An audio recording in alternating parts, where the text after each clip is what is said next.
Somewhere in southern Africa, hidden in the hills of Zimbabwe, stand walls built without a single drop of mortar. No cement. No glue. No binding agent of any kind. Just stone, cut and stacked so precisely that the walls have stood for over 800 years. The people who built them raised a city of 18,000 people. They traded gold with China, Persia, and India. They built towers 11 meters high. They carved birds from soapstone so perfect that one of them became the national symbol of an entire country. And for almost a century, the most powerful empire on earth looked at all of this and said Africans could not have built it. This is Great Zimbabwe, the city they refused to believe existed. To understand what Great Zimbabwe was, you need to understand what southern Africa looked like before the Europeans arrived. From around 1100 AD, the Shona people of the Zimbabwe plateau built something extraordinary. Using granite stones quarried from the hills around them, they constructed a city that would become the capital of one of the most powerful kingdoms in sub-Saharan Africa, the Kingdom of Zimbabwe. The city covered 80 hectares of land. It had 3 distinct sections. The hill complex, built on a granite ridge overlooking the valley below, this was where the king lived and ruled. It was the oldest part of the city, its walls snaking along the natural shape of the rock like a living thing. The Great Enclosure, the largest ancient structure in all of sub-Saharan Africa. An outer wall 250 meters in circumference. 11 meters high at its tallest point. And inside it, a narrow stone passage leading to something that has puzzled archaeologists ever since, a solid conical tower, 10 meters tall, with no door, no window, and no known purpose. No one alive today knows what it was for. The valley ruins, spread across the valley floor, the homes and quarters of the city's population. 18,000 people at the city's peak. Some historians put the number closer to 20,000.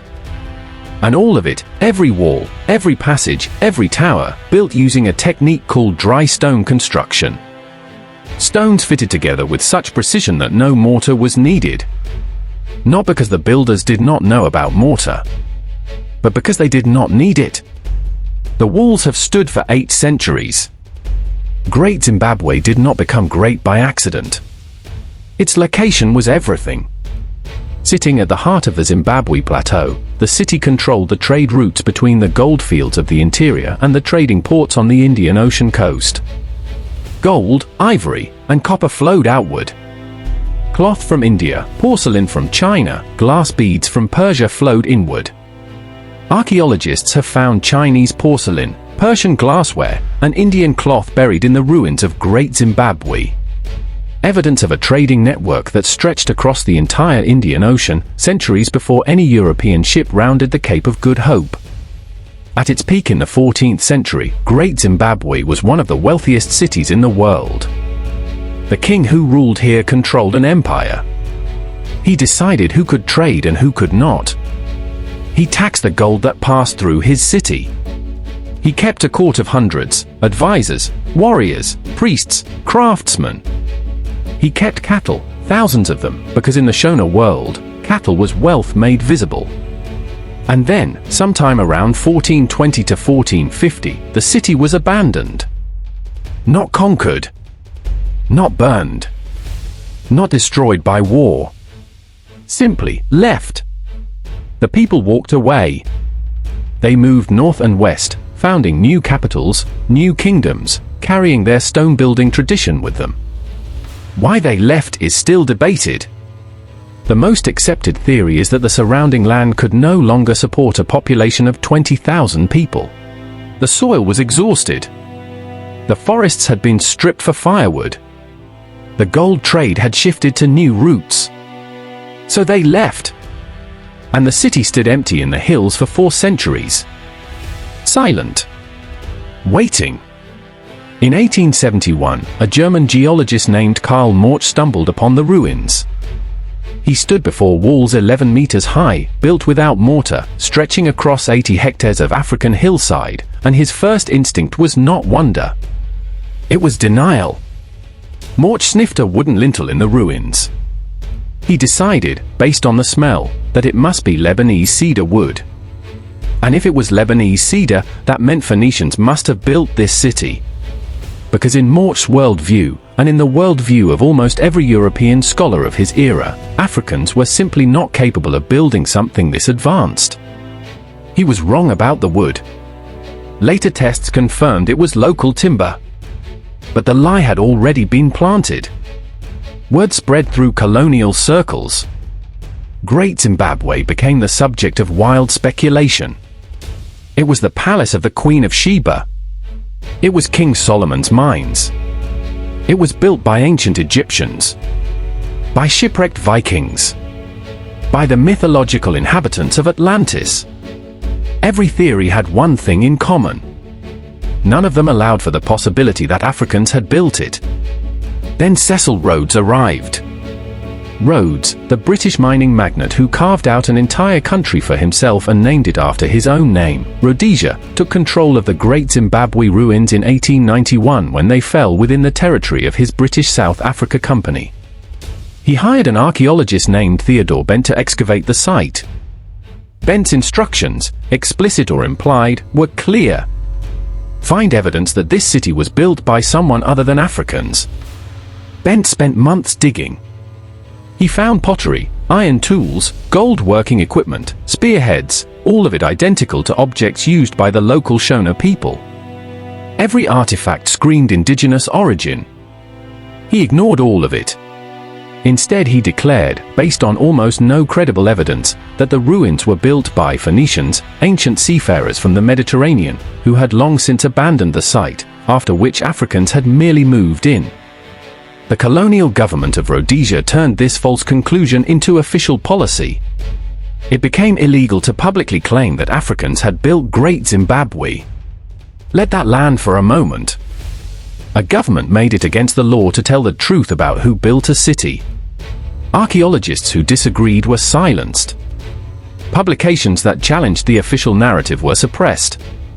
A man named Richard Hall, hired by Rhodes himself to manage the site in 1902, conducted what later archaeologists called one of the most destructive excavations in history, ripping through layers of evidence, destroying context, all in the pursuit of finding proof of a non-African origin that simply did not exist. Meanwhile, the Zimbabwe birds, 8 carved soapstone sculptures found at the site, each one depicting a unique bird perched on a tall stone column, were looted. Cecil Rhodes personally acquired one of them. It sat in his study at his estate in Cape Town, a trophy taken from a people whose civilization he was actively working to erase. But the truth, as it always does, eventually fought back. In 1905, a British archaeologist named David Randall McIvor conducted a proper scientific excavation of Great Zimbabwe. His findings were unambiguous. The ruins were medieval in date. The artifacts were entirely African in origin. There was no evidence whatsoever of Phoenician or any other non-African builders. The colonial establishment ignored him. In 1929, another archaeologist, Gertrude Cotton Thompson, confirmed everything Randall McIvor had found. Her conclusion, stated plainly, Great Zimbabwe was built by Africans.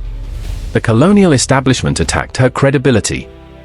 It was not until Zimbabwe achieved independence in 1980, nearly a century after Mort first denied the truth, that the official record was corrected.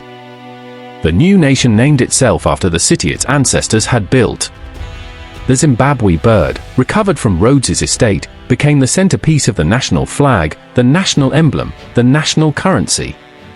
The bird that colonial rulers had stolen and used as a trophy was reclaimed as a symbol of everything they had tried to suppress.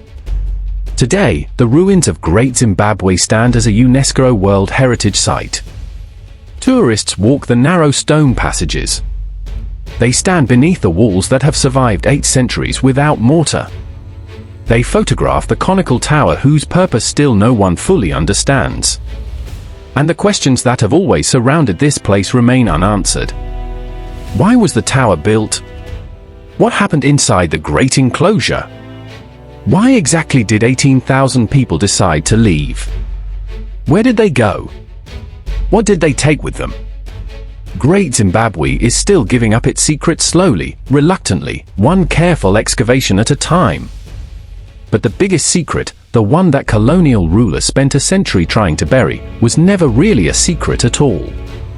The Shona people always knew who built it. Their oral history, passed down through generations, never lost the memory of what their ancestors had made. It was only the people who arrived from outside, the ones who needed the city to have been built by someone else, who ever pretended not to know. 800 years of standing stone. A century of deliberate lies. And a bird, carved from soapstone, that survived all of it. Great Zimbabwe was not a mystery. It was a city, built by people who knew exactly what they were doing. And it is still there, waiting for the rest of the world to finally believe it. Every city has a secret it never wanted told. Share and subscribe, because we are just getting started.